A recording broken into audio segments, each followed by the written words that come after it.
Prosecutors say we potentially have two victims during a hearing on the gruesome murder and dismemberment of Stephanie Crone-Overholts in Tampa Bay. Hear what the prosecutors said about the discovery of a second DNA profile of an unknown woman found at the crime scene, plus the latest on the case here on WFLA Now. Hey there, everybody. JB Buno here with you alongside 8 on your sides, Justin Checker. Yet again, a lot to break down here, but we're about to play the sound for you. We're going to let a few more people file in here on Facebook Live. We're live on WFLA.com, the WFLA app, YouTube Live, and Facebook Live. We're going to let a few more people file into Facebook Live here before we play back this moment in court from Wednesday, a very key moment where the prosecutors mentioned that a DNA profile of a second female, unknown identity, was found at the same murder scene of Stephanie Crone-Overholts, of course, that we have been reporting on over the last several days. And Justin, you were there in court. This is a pretty big revelation that we have from the Tampa courtroom yesterday. And this came toward the end of the 2-hour pre-trial detention hearing. We had the breaking news yesterday. The judge granted the state's motion to keep Robert Kessler locked up without bond until trial.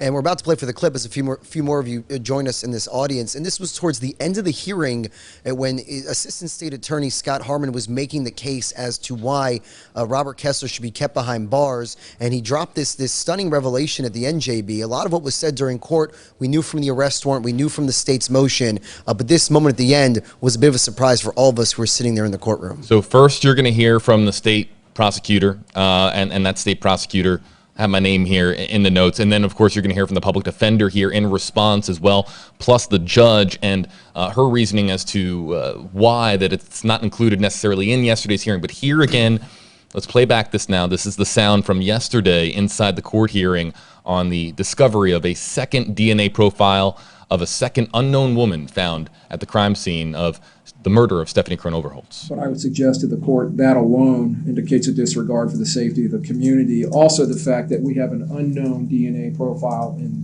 the same area where her body was dismembered. Now, we don't know for a fact whose DNA that is, but we know it's a female's and it's not his, the defendant's, and it's contained within an area of blood, and it's not the victim.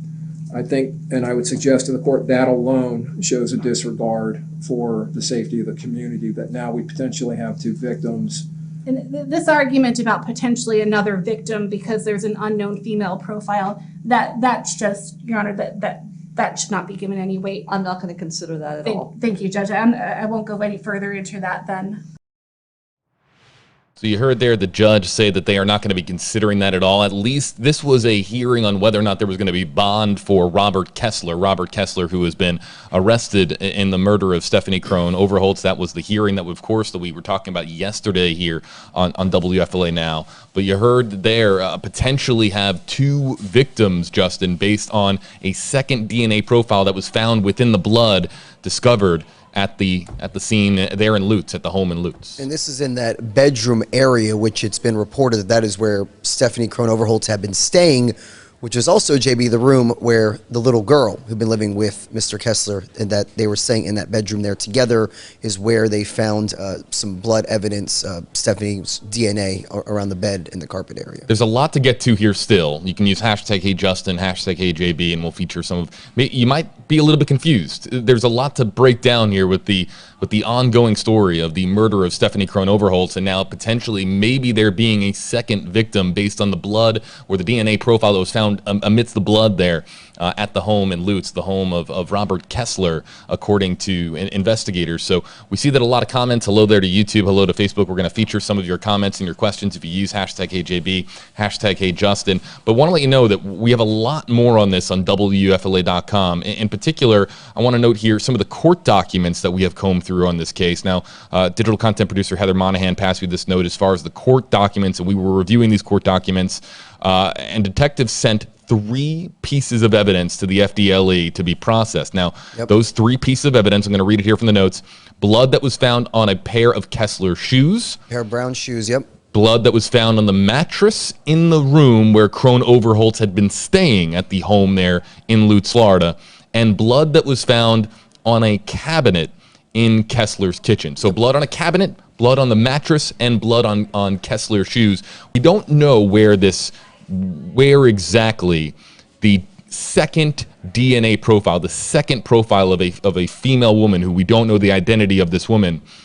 But more on that here in just a second. We don't know the identity of that second woman, but we don't know also, too, whether or not it was found in the blood in the mattress, on the shoes, on the boots, or on that cabinet in Kessler's kitchen.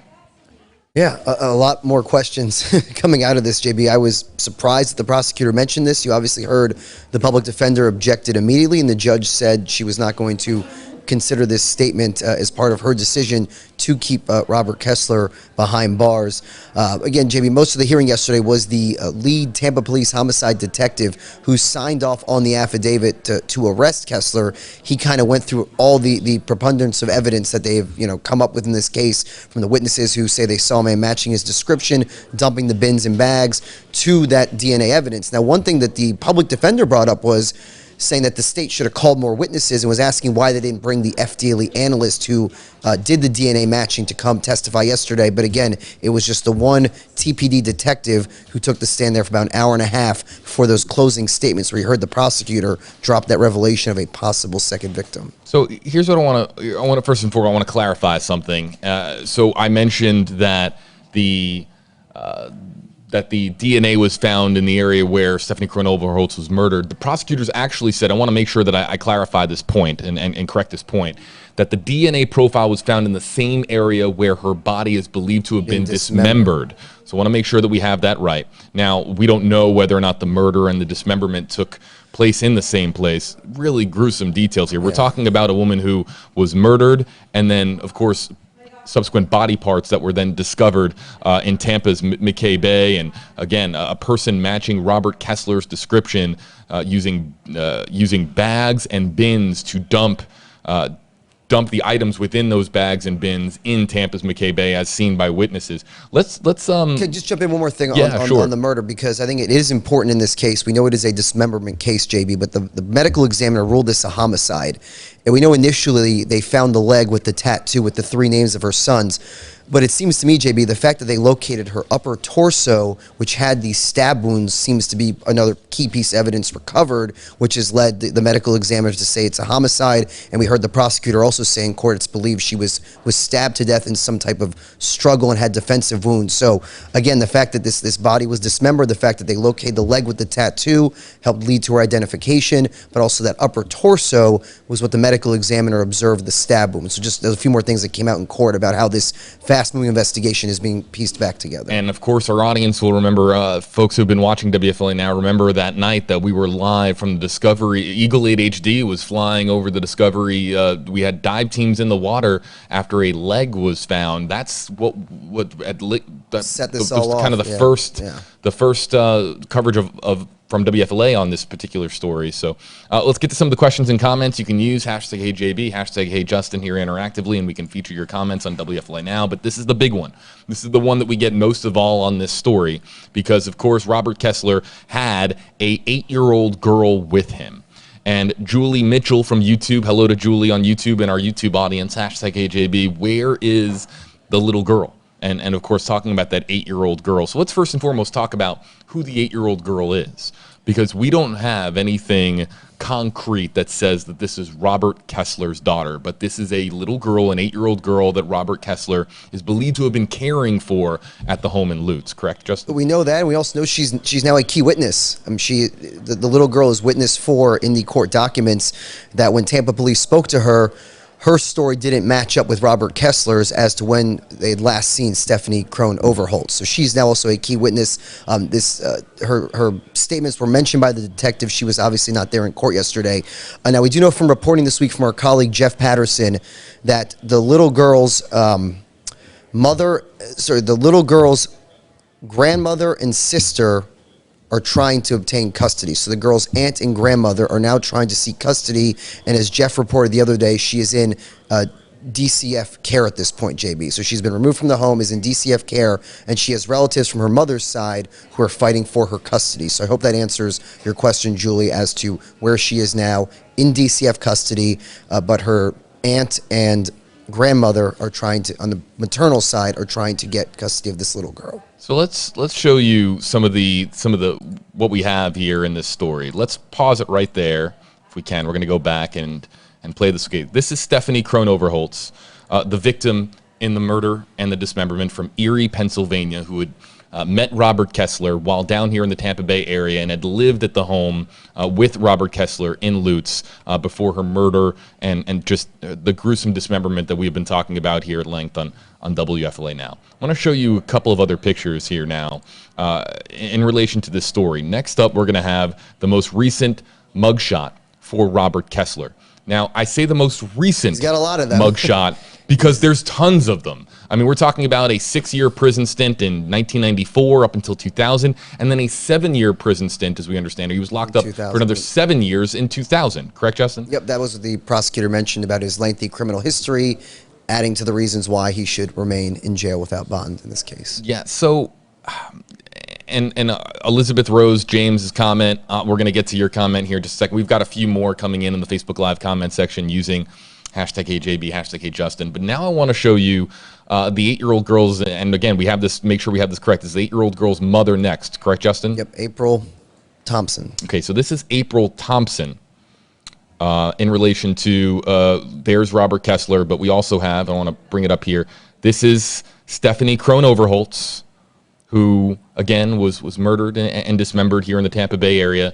And then one more time, here now is April Thompson. Now, this is the...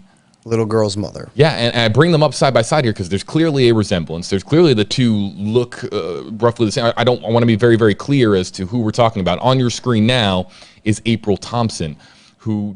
as we understand it, neighbors told you how she died and died of an accidental overdose? When I went out there the Saturday when they identified Stephanie as the victim, Mr. Kessler was not home.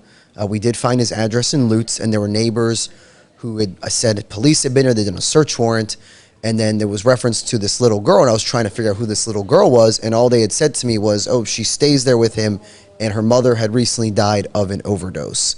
And that has also been reported by the Tampa Bay Times in their reporting on this case as well, JB. So, again, that reporting corroborates what the neighbors had told me, that this woman had died, I believe, back in September. I don't have the exact date, but in recent months, that this woman had sadly passed away from an overdose, and she is the little girl's mother.